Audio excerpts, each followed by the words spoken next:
एक दफा किसी गांव में एक किसान रहता था। किसान के पास एक अजीब हंस था जो हर रोज सोने का अंडा देता था।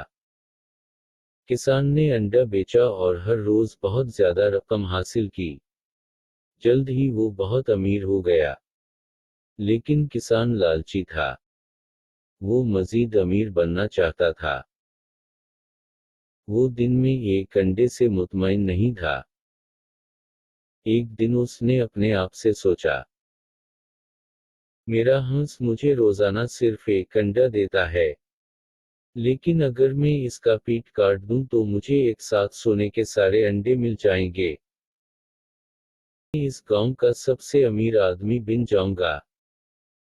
ये सोचकर किसान ने तेजधार छुरी से हंस को मार डाला।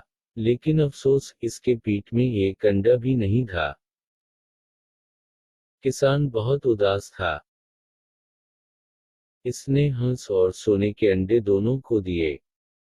कहानी का इखलाक यह है कि लालच सवाल का बायस बन सकता है। अगर हम हमेशा ज्यादा के लालच में रहते हैं तो हम कभी भी मुतमईन नहीं होंगे। हमें जो कुछ हमारे पास है इस पर राजी रहना चाहिए, और हमें दूसरों के लिए मेहरबान और हमदर्द होना चाहिए।